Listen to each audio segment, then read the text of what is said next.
Bienvenue dans cette nouvelle édition du QG Weekend. Au sommaire de l'actualité, le ministre des Affaires étrangères malien, Thiebile Dramé, a échangé avec les ambassadeurs des pays africains accrédités au Mali.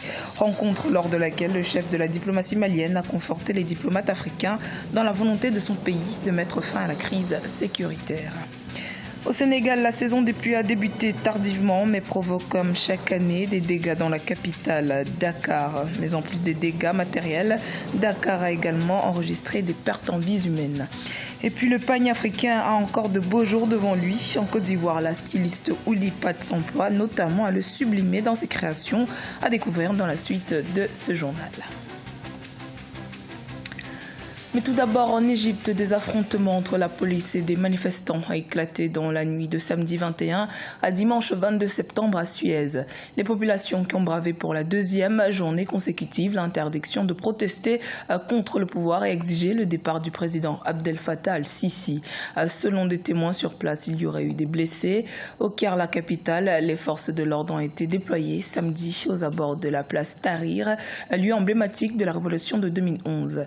La veille, plusieurs dizaines de manifestants y étaient pour réclamer le départ du président al-Sisi. Après le sommet de la CEDEAO sur la sécurité et suite au report de la réunion du comité du suivi de l'accord de paix d'Alger de 2015, censé rapporter la paix au Mali, le ministre malien en charge des affaires étrangères est allé à la rencontre des diplomates africains. Thiebile Dramé a rassuré les ambassadeurs quant à la volonté du Mali de poursuivre ses efforts de pacification du pays. Reportage de notre correspondant Mokhtar Bari. Suite au report de la réunion du comité de suivi des accords devant se tenir à Kidal, plusieurs voix s'étaient élevées pour manifester leur inquiétude par rapport au processus de paix des accords d'Alger. C'est pour clarifier la position du gouvernement, mais aussi faire le point du dernier sommet de la CEDEAO à Ouagadougou. Le chef de la diplomatie malienne a rencontré les ambassadeurs africains en poste à Bamako. Le report du CSA prévu à Kidal n'est pas synonyme de l'implosion de l'accord. Il n'est pas synonyme du déraillement du processus. Loin s'en faut. Notre détermination est grande et nous maintenons les contacts avec les uns et les autres. Tout en exhortant le Mali à poursuivre les efforts de paix dans le pays, les diplomates africains ont salué la démarche du ministre des Affaires étrangères. C'était l'occasion pour nous de réitérer notre soutien constant au Mali en tant que pays africain, notre accompagnement et notre solidarité agissante. Donc la sécurité du Mali fait partie intégrante de notre sécurité à nous tous dans l'ensemble de la sous-région. Le chef de la diplomatie malienne a exhorté les diplomates à soutenir le Mali, mais surtout de porter la voix du Mali auprès des peuples frères d'Afrique. Aussi, les diplomates ont souhaité que de telles rencontres soient initiées de façon périodique. En Algérie, l'ancien ministre du Tourisme Abdelkader Bengrina a annoncé samedi 21 septembre sa candidature à la présidentielle du 12 décembre. Il est ainsi le premier candidat à se déclarer après la démission du président Abdelaziz Bouteflika en avril dernier sous la pression conjuguée de la rue et de l'armée. Une élection avait été fixée pour le 4 juillet pour lui trouver un successeur, mais elle avait été annulée faute de candidats. Dans l'actualité également, le président somalien Mohamed Abdullahi Mohamed a promulgué samedi 21 septembre une loi contre la corruption. Le chef d'État élu en 2017 avait mis la lutte contre la corruption au cœur de sa campagne électorale, la Somalie étant l'un des pays les plus corrompus au monde. La nouvelle loi va permettre la création de commissions anticorruption indépendantes au niveau fédéral comme au niveau régional, selon un communiqué de la présidence. Le Sénégal et le Fonds international de développement agricole s'attaquent à la question de la création d'emplois destinés aux jeunes, les premiers touchés par le chômage. Pour ce faire, un projet de 93 millions de dollars devrait prochainement être lancé en faveur des jeunes entrepreneurs agricoles. Siamlo Victoria Seji. Le gouvernement du Sénégal veut miser sur les ressources agro-silvopastorales et halieutiques pour renforcer la croissance économique et réduire la pauvreté. Lundi 16 septembre, l'exécutif a signé avec le Fonds international de développement agricole FIDA un accord de prêt de 51,9 millions de dollars pour le projet AgriJeunes dont le coût global est de 93,3 millions de dollars. Le projet vise à soutenir l'entrepreneuriat agricole dans les zones rurales. On parle de la formation, on parle de l'apprentissage, l'apprentissage, on parle de l'accès au crédit et on parle de l'assistance technique sur le long terme. Donc le programme est bien taillé sur mesure pour que déjà les bases qu'a implanté le PADAER puissent donner aux jeunes un esprit plus entrepreneurial avec plus d'attention sur leur accès au marché. 4 zones du pays, à savoir les Niayes, le bassin arachidier, la zone sylvopastorale et la moyenne Casamance ont été ciblées. Près de 150 000 jeunes dont l'âge varie entre 15 et 35 ans seront formés à la gestion durable des ressources.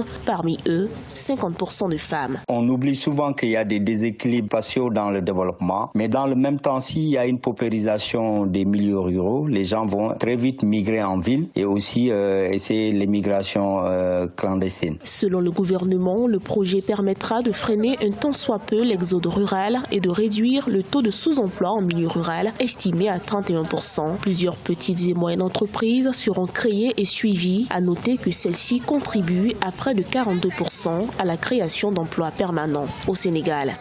Le Sénégal, où les fortes pluies enregistrées ces temps-ci n'ont pas causé que des dégâts matériels, mais aussi des pertes en vies humaines. 20 morts déjà depuis le début de l'hivernage.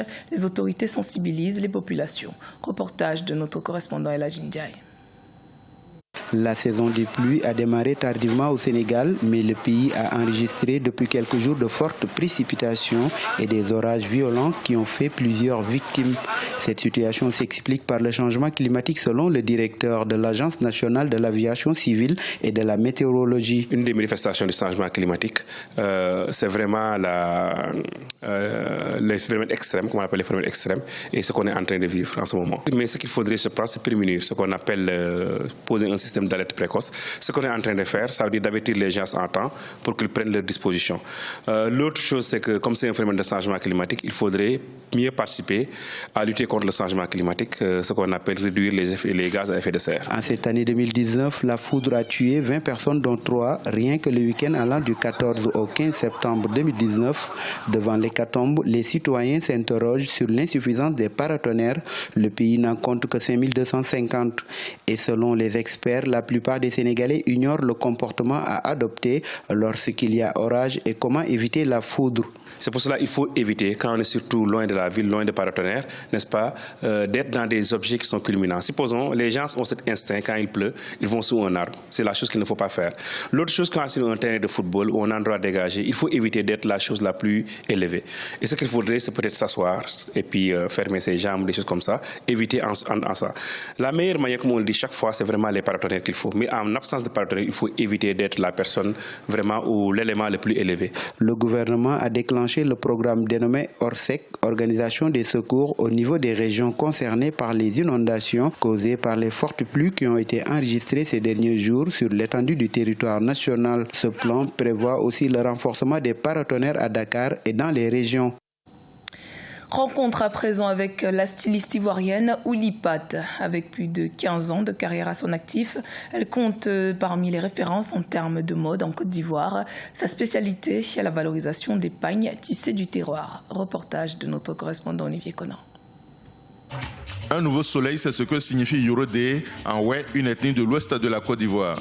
Un nouveau soleil pour la mode ivoirienne, c'est l'ambition de la styliste Ouli Pat, de son vrai nom Patricia Ouli, en faisant la promotion du pain tissé traditionnel des différentes régions du pays. La valorisation du patrimoine culturel national est la griffe de cette créatrice qui progresse dans la mode depuis 15 ans. J'aime beaucoup habiller les dames en rondeur parce que moi-même j'ai des rondeurs, donc en général c'est des robes de soirée, des robes de ville comme ce que je porte, des bombers, des vestes dans du pain tissé et des boubous, voilà. Aujourd'hui, Ouli Pat, on a vraiment traversé la frontière ivoirienne. On nous retrouve un peu partout en Europe, aux États-Unis. Donc vraiment, on essaye vraiment de pouvoir impacter en tout cas le monde entier avec le pain tissé ivoirien. Les collections d'Ouli Pat, bien en évidence dans sa boutique des Vallons aux Deux Plateaux, dans la commune de Cocody, suscitent l'admiration de la clientèle et des professionnels qui ne manquent jamais d'assister à ces défilés. Elle a toujours valorisé la mode africaine et vraiment, avec aussi le pagne traditionnel, c'est vraiment fabuleux. J'ai vraiment adoré. Je trouve qu'elle a très bien vendu l'Afrique. C'était une pluriculturalité vestimentaire à travers le pagne tissé. Nous avons visité toutes les régions de l'Afrique.